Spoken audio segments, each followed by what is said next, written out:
자, 두 번째 시간 시작합니다. 이게 여기 보면 간단하게 한국 사회에 끼친 영향이 165쪽 보면 첫 번째 그 학교의 설립, 그러니까 신식교육 시작이 첫 번째고요. 그다음에 두 번째가 병원의 설립과 자선 활동, 166쪽에 나와 있고, 근데 이제 병원의 설립과 자선 활동 가운데 이제 구호 기간이 이제 좀 따로 나오고요. 그다음에 이제 네 번째가 이제 사회 개혁에 대한 이제 자세한 부분들 이제 쭉 나오고 있어요. 한번 같이 이야기 좀 해봅시다. 첫 번째로 165쪽 돌아와서 학교의 설립과 신식교육 시작. 그러니까 말 그대로 당시에는 한국 교육은 그냥 서당에서 하늘천 따지부터 시작해가지고 이제 장원급제 하려면 이제 노노, 맹자, 대학, 주역 이제 이거 쭉 이제 보는 그런 사회였어요. 근데 이제 신식 교육이 이제 시작되면서 이제 이들은 이제 그 초등 교육 기관 소학교를 이제 선교사들에 의해서 세워지면서 그러면서 여기서 이제 산수도 가르쳐 주고 또 과학적인 원리도 듣고 이제 이런 교육들이 이제 이루어지고 또 이때 당시에 이제 한국 이제 한글이 이제 언문이라 해가지고 사실은 이제 이게 당시에 이제 사대주의 사상 그래서 그냥 한문 그 중국에서 내려온 그런 한자나 이제 이런 것들을 보고 그랬지 한글 그 좋은 우리나라의 고유 언어가 이제 창제됐는데도 불구하고 당시에 잘 보급이 안 돼 있었거든요. 근데 이들은 선교사들이 들어와서는 이제 교육을 시켜야 되고 그 교육을 하려 치니까 이제 문자를 알아야 되는데 한글이라고 하는 좋은 수단이 있잖아. 그러니까 이제 그렇게 해서 쫙 한글이 이제 퍼지게 되는 거거든요. 그래서 이때 1909년까지 165쪽에 설립된 기독교계 학교의 수가 950개교나 이제 만들어지게 되는 거고요. 일반 교육기관 이제 몇 군데의 서당에 불과했던 한국 사회에서 영어와 수학, 지리, 천문, 과학 등을 성경과 함께 이제 가르치게 되면서 많은 인재들 이제 개화 문명이라 그러잖아요. 개화를 시키면서 이들이 교육을 받게 되고 그래서 양반과 상민의 자제를 가리지 않고 이제 교육해서 평등의 가치를 이제 서구 선교사들이 이제 추구하게 됩니다. 그러면서 이때 이제 인쇄소를 설치해서 많은 문서를 이제 보급하게 되는데 특별히 한글 성경 이제 이분들이 이제 개신교 이제 성경을 가르치시고 또 기독교 그 진리를 이제 전파해야 되기 때문에 이제 한글 성경을 이제 일반에게 이제 배포함으로써 한글이 널리 국민들에게 보급되는데 크게 자리매김할 수 있었다. 그래가지고 여기에 보면은 당시에 춘원 이강수가 야소교 여기서 옛날 예수교 기독교를 야소가 이제 예수라는 야소교라 그랬어요. 야소교가 조선해 준 사상이라는 이제 글에서 다음과 같이 이강수가 말하고 있습니다. 아마 조선 글과 조선 말이 진정한 의미로 고상한 사상을 담는 그릇이 됨은 성경의 번역이 그 시초일 것이요. 만일 후일에 조선 문학이 건설된다면 그 문학사의 제1면에는 신구약의 본역이 기록될 것이외다. 그래서 구약성경, 신약성경, 그 성경의 신구약의 본래역이 기록될 것이다. 그래서 이 당시에 유명한 이 문학가 이강수가 이렇게 이제 성경 보급과 더불어 이제 한글이 일반 대중에게 선포된 거에 대해서 이제 그 공헌을 이야기하고 있습니다. 자, 두 번째 기독교가 한국 사회에 끼친 영향 두 번째가 이제 병원이죠. 병원. 네. 단지 이제 이런 신식 교육 학교를 통해서 정신적으로 계몽하는 교육 사업과 더불어 이제는 신체적으로 병을 치유하는 이 병원 사업을 이제 함께 진행하게 됩니다. 아까도 얘기했듯이 이제 처음 초대 선교사가 누구라고? 호리스 알렌이 이제 의사라고 그랬잖아요. 그래서 그분이 강회원이라고 하는 한국 최초의 근대식 병원을 설립하게 되죠. 강회원이라는 강회원. 그래서 넓은 은혜를 베푸는 이제 병원이다. 이제 그런 의미인데 1908년까지 무려 20여 개의 기독교계 종합병원들이 설립되게 되고요. 한 해만도 한 1,200명이 넘는 환자들을 이제 무료로 치료해 주게 됩니다.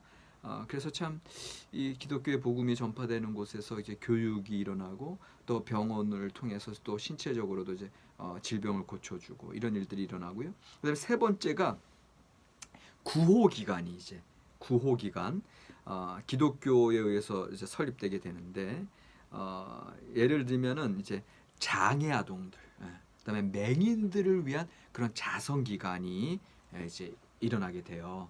그러니까 여러분 생각해 보세요. 당시 이제 조선 시대에 일반 멀쩡한 사람들도 이제 신분이 평민이다 상민이다 해가지고 이제 짐승만도 못한 취급을 당하는 그 시대에 사실 이제 장애우들은 취급을 진짜 인간 취급을 못 받을 때인데 이게 이제 서구 선교사들에게는 이제 말이 안 되는 거거든. 오히려 이 장애우들 어려움을 갖고 있는 사람들을 더 돌보면 돌봤지 이렇게 사회에서 천대받는 그런 것을 이들은 이제 그들은 놔둘 수가 없어서 이런 구호기관을 통해서 이제 장애우들을 위한 그 센터들을 만들게 되고요. 특별히 이제 이 중에 1894년 홀 선교사 이거는 이제 로제타 홀인데 이제 원래 윌리엄 홀이 있고 윌리엄 홀이 남편 선교사님이고 로제타 홀이 이제 부인 선교사님이신데 다 의사 선생님들이시고 근데 로제타 홀 선교사 이 여성 선교사분이 평양에 맹인 여성을 위한 최초의 학원을 설립해요. 대단하지 않습니까? 보세요. 맹인 장애우죠. 그다음에 여성이죠. 그러니까 당시 조선 사회에 제일 천대받았던 사람들이 한편으로는 장애우고 한편으로는 여성이라니까. 근데 이건 둘 다 겹쳤어. 그러니까 더 천대받는 사람들이 맹인 여성들이었는데 이들을 위한 학원을 설립했어. 이분들을 교육시키는. 이게 이제 로제타 홀 선교사 참 대단하신. 여러분들 이 로제타 홀은요 남편 윌리엄 홀이 풍토병으로 돌아가셨어. 그러니까 생각해봐. 다들 의사 선생님들이고 미국에서도 그렇게 잘 지낼 수 있는 분들이 한국이라고 하는 이 동방의 조그만 나라, 냄새나는 나라, 풍토병이 이질병이 그렇게 창궐하는 그런 곳에 오셔가지고 돌아가셨다니까. 뿐만 아니라 그 전에는 아들과 딸이 있었는데 딸도 잃어. 딸을 4살인가 7살 때 딸까지 그 풍토병이 잃으세요. 그러니까 참 이분들 보면은 왜 도대체 뭐가 이분들을 그렇게 그런 희생을 치르면서까지 이렇게 모르는 나라 이 조선 이 동양 이 땅에 와서 이런 헌신을 하실까 이제 이런 것들이 참 감동이 되는데 더 대단한 건 뭔지 아세요? 이분이 이제 이제 은퇴하실 때가 돼가지고 한국으로 이제 다시 미국으로 돌아가세요. 그리고 이제 아들 하나 이제 데려가. 근데 그 아들이 이제 쇼드 홀인데 그 아들도 미국에서 이제 또 좋은 교육받고 의사 선생님이 된다. 그리고서 다시 그 아들 데리고 다시 한국으로 선교하러 오세요. 이게 이제 참 이들의 이제 하나님을 향한 그런 사랑의 열정이 그런 이웃 사랑 그리고 이분들은 이제 한국인이 당신의 미국인들보다 더 사랑의 대상이 되는 거야. 그래서 이제 조선에 와서 결국 그 쇼드 홀에 의해서 옛날에 그 크리스마스 실 여러분들 크리스마스 실 알아? 이제 폐병 걸린 사람들 이제 키워주기 위한 이제 자선 단체 이제 그 모금 기관 내서 이제 크리스마스 씨를 팔아가지고 모금해서 이제 무료로 또 그 당시에 이제 그 폐병 걸린 분들 이제 많이 고쳐주고 그런 일들을 이제 또 쇼드 홀이 이제 감당을 하는 걸 이제 보게 됩니다. 이런 것들뿐만 아니라 또 고아원, 양로원, 그 다음에 또 한센병 여러분들 또 이 나병 환자들은 당시에 그 옛날에 이제 뭉둥이라 그랬거든. 문둥이 다 몸이 문드러진다. 하여튼 이렇게 정말 처참한 정말 일반 그 사회에도 들어올 수 없었던 그 나병 환자들, 그 한센병 환자들을 또 치유하는 일을 또 시작해요. 특별히 이제 포사이트라고 하는 이제 선교사는 목포 지방을 방문하다가 이게 167쪽에 다 나오는 얘기야. 세 번째 줄에 목포 지방을 방문 중이던 그는 길가에 버려진 나병 말기의 한 여인을 발견하고 자신의 말에 태우는 거야. 그러니까 같은 조선인들은 밖에 나가라 그러고 이게 전염된다 그러고 상대도 안 했던 그런 나병 말기의 한 여인을 자신의 말에 태워서 교회에 데리고 와서 거기 치료소에 가서 정성껏 보살펴주고 정말 그 자기의 그 입술로 그 철저하게 고름 빨아서 뱉어서 치료해주는 그런 일들을 감당한다고. 이건 정말 일반 우리 인간으로서 참 감히 상상할 수 없는 그런 헌신적인 그런 치료를 감당하면서 결국에는 이제 이런 포사이트에 의해서 그다음에 나중에 로버트 윌슨 박사에 의해서 나병 환자들을 위한 구호소가 이제 세워지고 그 이후에 이런 소외된 환자들을 위한 여러 치유 촌락들이 이제 세워지게 됩니다. 이런 구호 기관. 그다음에 이제 네 번째가 그 사회 개혁적인 모습들. 기독교의 본질적 메시지 중 하나는 바로 모든 인간의 존엄성이다 이렇게 나오지. 세상에 어떠한 사람이라도 하나님이 만드신 고귀한 존재다. 하나님의 형상 따라 지음받았다.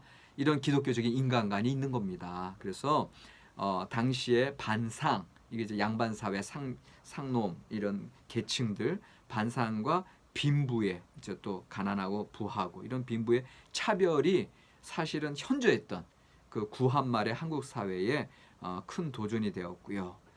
그래서 이들은 한국 사회에 뿌리 깊게 박힌 조산신 숭배 사상도 기독교에 의해서 타파되기 시작했다. 그러니까 이건 뭐냐면 조상들을 섬기지 말라, 조상들 부모를 공경하지 말라 이 소리가 아니라 여러분들 요 이제 제사 드리는 것 때문에 이제 당시에 무슨 문제가 있었냐면은 가난한 집안의 기둥뿌리까지 뽑힐 정도. 그러니까 죽은 조상들을 섬기기 위해서 산 사람들이 이제 죽어날 지경에 이르는 거예요. 그런 이제 유교 사회 이제 허례허식이죠. 그러니까 이런 것들은 너무 이거는 불합리하고 이거는 말도 안 된다.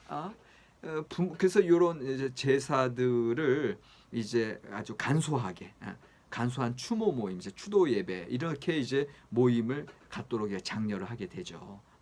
그러니까는 이게 인간의 존엄성이 근본적인 가치관이라 그랬잖아. 그러니까는 인간의 존엄성을 이제 추구하기 위해서 이것에 이제 방해가 되는 기존의 장애들, 제도적인 폐단들 이런 것들 다 이제 없애게 되는 거죠. 그러니까 이것이 이제 사회 개혁의 일환으로 이제 나타나게 되는 거죠. 여러분들 그 이제 기독교에서 여러분들 십계명 알지? 십계명 하면은 이제 출애굽기 이제 그 20장에서도 나오고 신명기 5장에서도 나오는데 이제 기독교 이제에서 이제 가장 중시하는 이제 10가지 계명이다. 이제 여러분들 그렇게 알고 있는데 근데 이제 그 10계명을 보면은 10가지 계명이라는 소리예요. 10가지. 근데 그중에 첫 번째, 두 번째, 세 번째, 네 번째 계명이 이제 하나님과 관계된 계명이라 그래서 대신 관계라 그래. 그래서 나 외에 다른 신을 두지 말라. 그다음에 우상을 부어 만들지 말라. 그다음에 내 이름을 망령되이 일컫지 말라. 그리고 네 번째로 이제 안식일을 지키라. 하나님 앞에 이제 예배드려라. 그러니까 요 네 가지가 이제 대신 관계면 이제 다섯 번째부터 열 번째까지는 이제 대인 관계. 사람들과의 관계에서 첫 번째가 대인 관계 첫 번째가 내 부모를 공경하라가 나오는 거예요. 그러니까 그만큼 기독교에서도 이 십계명이 너무너무 중요한데 참 재밌는 건 여러분들이 이제 이렇게 성경을 이제 공부하다 보면 뭐가 나오냐면 십계명이 단지 그 우리가 이제 기독교인들이 많이 알고 있는 출애굽기 20장과 신명기 5장에서만 나오지 않고 이 법전 이제 창세기, 출애굽기, 레위기, 민수기, 신명기가 쫙 법전인데 그 법전 중에서 다른 형태의 십계명들이 여러 가지 계명들이 나오는 걸 볼 수 있거든요. 근데 제가 이제 구약을 전공하는 학자이기 때문에 그 레위기, 창세기, 출애굽기, 레위기인데 레위기의 19장에 보면은 또 새로운 계명들이 나와. 이것도 거의 십계명과 다름없는 중요한 계명들이 나오는데 여기서는 제일 첫 번째 계명이 대신관계도 아니고 대인관계로 나와. 그게 바로 레위기 19장 2절인데 이렇게 나와. 레위기 19장 2절에 너희는 거룩하라. 이는 나 여호와 너희 하나님의 거룩함이니라. 해서 이제 십계명을 지키는 목적이 이제 거룩한 거 나오면서 3절에 첫 번째 계명 뭔지 알아? 너희 각 사람은 부모를 경외하고 이렇게 나와. 그 다음에 두 번째가 나의 안식일을 지키라 이렇게 나와. 그러니까 오히려 대인관계가 먼저 나와. 다시 말하면 이제 레위 19장의 10계명에서는 제일 첫 번째 계명이 대신관계가 아니라 대인관계로서 내 부모를 경외하라 이렇게 나와. 그러니까는 내 부모를 공경하라보다 더 한결 업그레이드된 계명이 첫 번째 으뜸 계명으로 나온다니까. 그러니까 그만큼 이제 기독교에서도 이 부모 공경이 너무너무 중요한 거예요. 왜냐하면 보이는 부모님을 공경하는 것 자체가 보이지 아니하는 하나님을 공경하는 거에 시금석, 척도가 된다는 소리거든. 그러니까 그런 면에서 이제 기독교에서 이제 부모 공경이 너무너무 중요한 것이 이제 강조되는 것을 알 수가 있고, 그래서 기독교에서 이제 조상신을 섬기지 말라 그 소리가 아니라 부모들을 공경하고 경외하는데, 그러나 이것을 경외하는 그런 방법들, 당시 그런 허례허식의 어떤 제사 의식이 아니라 그런 전통적인 의례 속에서 들어있는 불합리성, 또 인간의 존엄을 이제 파괴하는 모습들, 그런 폐단들, 이런 것들을 다 이제 물리고 이제 그런 어떤 진정한 마음으로써 그 조상들을 섬기고 공경하는 그러한 가약한 어떤 간소화된 그런 추도 모임을 이제 장려하게 됩니다. 이런 것들이 다 사회 개혁의 일환으로 이제 나타나고요. 그다음에 또 중요한 게 사회 개혁 중에 당시에 여러분들 아편, 음주, 흡연, 여기 한국 교회는 요걸 철저히 금했어. 이때부터 오늘날까지. 그러니까는 여러분들 사실 오늘날도 미국이나 유럽에 가면 기독교인들이 담배도 피고 술도 마시고 다 해. 예. 근데 한국 교회만, 특별히 이제 한국 개신교, 가톨릭, 구교는 이제 그거 허락하지만 개신교는 그걸 철저히 막아. 그게 이제 이때부터 이 구한말 시대부터 이 전통이야, 한국 교회. 왜 그런 줄 알아? 이때 당시에 이 음주, 술 문화가 대부분이 알코올릭이야. 알코올 이제 거의 그 알코올 그 중독에 빠져 있는, 그 술에 쩔어 사는 사람들이지. 그러니까 이들이 술만 마시면 개가 돼. 그래가지고 집에 들어와서 아내 패고 아이들 때리고 이런 패단을 선교사분들이 너무 많이 본 거야. 그래가지고 최소한 교회 나오는 사람들은 이거를 이제 끊어야겠다. 그래가지고 사실은 이들의 건강을 위해서 그리고 가정을 위해서 이제 끊게 한 거지. 그래서 이때부터 이제 교회 다니는 사람들이 술을 못 먹게 했고요. 근데 이제 흡연의 문제도 이게 아편이랑 관련돼 있어가지고 흡연, 아편 이게 건강을 해치고 그 사람의 인생을 망쳐놓거든. 알코올도 마찬가지고. 그러니까 그런 면에서 초기 선교사들이 제가 보기엔 잘했던 것 중에 하나가 이걸 이제 막은 거야. 음주와 흡연을. 그래서 오늘날도 교회 다니는 사람들은 하나님 명령은 아니야. 그러나 교회에 다니는 사람들의 약속이야. 질서고 규칙이야. 그러니까는 교회 다니는 사람들이 여전히 최소한 한국 교회 다니는 사람들은 이런 음주와 흡연을 이제 삼가해야 되는 거. 이것들이 이제 좋은 전통으로 이제 우리에게 이제 내려오고 있는 걸 여러분들이 이제 보고 계세요. 이게 다 역사적으로 기독교 역사 가운데 이제 이런 일들이 쭉 있었고요. 이게 또 다 사회 개혁이고, 그 다음에 남녀간의 평등 사상. 그러니까는 참 조선 시대부터 이때까지 무슨 일이 있어? 남자들은, 특히 양반 사회 남자들은 아무 할 일 없으면서 첩들을 들이잖아. 그러니까는 그것 때문에 이제 그 첫 번째 부인 그들에게 너무나 큰 고통이었고 가정은 파괴되고. 그러니까 이런 축접 제도도 이제 기독교에서는 반대를 하는 거야. 그러니까 사회 개혁적으로 이런 일들, 그래서 여성들에 대한 어떤 인권을 신장시키고 그리고 여성의 교육받을 권리를 또 강조하는 이런 사회 개혁들이 일어났고요. 그 다음에 청년 문화 활동, 여러분들 YMCA 알지? 또 YWCA 알지? 이게 다 선교사들에 의해서 1903년에 YMCA, Young Men's Christian Association, Young Men, 그 다음에 Christian, 그다음 Young Men이니까 YM, 그다음 Christian C, Association A에서 YMCA이고, YWCA는 Young Women's 그치? YWCA. 그래서 이게 이런 청년 문화 활동, 그러니까 여러분들 청년들 당시에는 그냥 어르신들에게 이제 순종하고 그냥 어르신이 시키는 대로 했던 그런 청년들이 이제 창조적으로 자기네들의 목소리를 내고 자기네들 활동을 또 하게 해주는 거죠. 그런 계몽 활동을 이제 열어줌으로써 이들이 항일 운동에도 참여하게 되고 농촌을 계몽하고 각종 문화 및 체육 사업을 이제 전개한다. 이게 168쪽에 나와 있고요. 그래서 이때 1905년에 우리나라 야구가 처음 미국인 선교사 필립 질레트에 의해서 야구가 이제 도입되게 되고요. 또 이 YMCA가 또 1907년에는 농구, 1908년에는 스케이트, 1916년에는 배구를 우리나라에 처음 들여오게 되는 거죠. 그리고 나중에 1922년에는 또 YWCA 이제 젊은 여성들의 인권과 사회적 지위 향상을 위한 그런 문화 활동이 이제 쭉 오늘날까지 진행되고 있습니다. 요게 이제 기독교의 기독교의 이제 영향인데 이제 제일 궁극적으로 이게 이제까지 네 번째로 봤는데 다섯 번째는 뭐냐면 일제 시대 때 이제 우리가 이제 식민지 일본 제국주의에 의해서 이제 식민지 들어갔을 때 독립운동의 그 민족적인 지도자를 많이 배출하게 되는 게 또 이 초기 한국 교회가 되겠습니다. 그래서 민족 지도자 배출을 그렇게 감당하고 그다음에 독립운동에 참여하고 후원하게 되는 거. 일제 시대 때 이제 요거를 이제 보는데 이제 이준 열사 같은 분, 그 헤이그에서 이제 이준 열사 이제 이 일제 만행 이 식민지를 이제 나라에 이제 선포하고 여러 각국에게 선포했던 그리고 이제 나중에 이제 본인이 이제 그렇게 이제 자결했던 그 이준 열사를 도와서 헤이그까지 동행했던 것이 선교사 호모 헐버트라고 하는 분이었다. 나오고 또 민족의 지도자 김구 선생 같은 분은 하와이에 있는 교회들의 후원을 받으면서 계속 애국 운동을 했고요.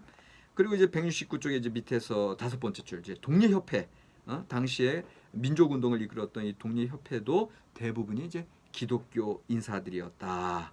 그래서 3.1 독립운동에 이제 기독교가 주도적으로 관여하게 되는데 이 운동을 위해 민족 독립 선언문을 작성한 33인 중에 기독교계 인사가 16명이나 되었다. 당시 이제 불교계 인사가 참여가 2명이었던 것을 보면 기독교계의 독립 운동에 대한 열기를 쉽게 짐작할 수 있다. 169쪽 맨 아래줄에 나와 있고요. 170쪽 넘어가면 그 다음에 천안과 병천 지역, 이제 우리 학교가 있는 이 천안 병천 지역에서 만세 운동을 벌이다가 일제에 체포돼서 감옥에서 순국하게 되는 유관순 열사도 이화학당에서 스크랜턴 선교사님에 의해서 시작됐던 이화학당에서 수학하며 열심히 기도했던 독실한 기독교인이었다고 하는 건 이제 여러분들도 다 알고 계실 거고 일제 말기에 접어들면은 일본이 이제 신사 참배도 강요하거든요. 그 신사 참배, 그 일본의 신사를 이게 이제 아까 십계명에서 얘기했던 너희는 나 외에 다른 신을 두지 말라, 또 우상 숭배하지 말라. 이 첫 번째, 두 번째 계명에 이제 저촉이 되고 위배가 되는 거잖아요. 그래서 이제 많은 한국 교회에서 또 이 신사 참배를 거부해요. 그때 일제 그 순사라 그러죠. 당시 일제의 그 이제 다 기독교인들을 다 감옥에 쳐놓고 또 죽음까지도 가게 되는 그런 일들이 있는데 이런 암울한 시기에 이제 한국인은 이제 이 기독교 메시지 희망과 삶의 의미를 기독교 메시지에서 찾고 여전히 비폭력과 무저항으로 그렇게 독립운동을 해 나가고 있습니다.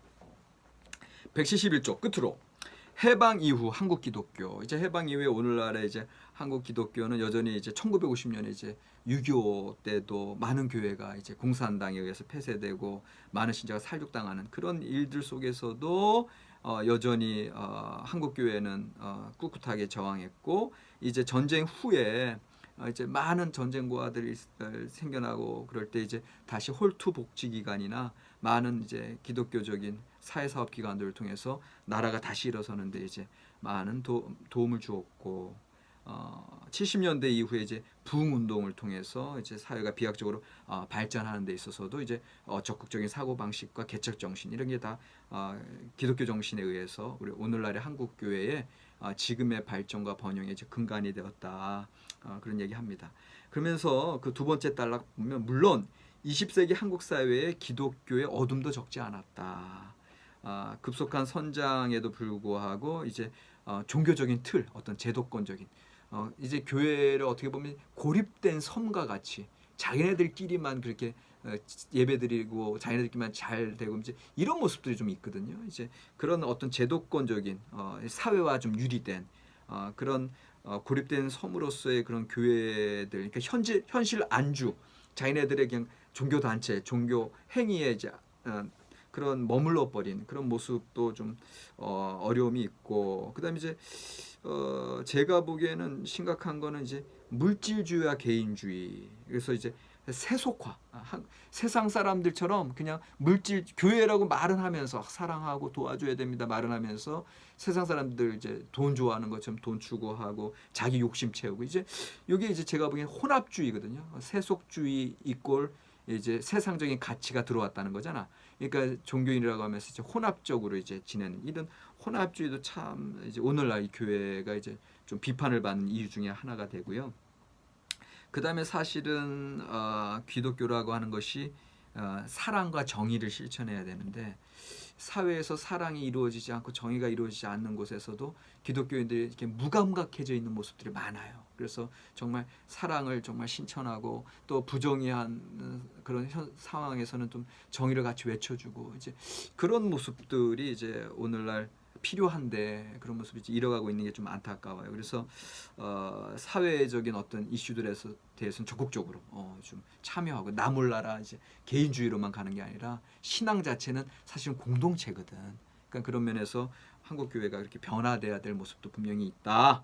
이제 여기까지 얘기하면서 오늘 수업은 여기까지 하겠습니다. 그래서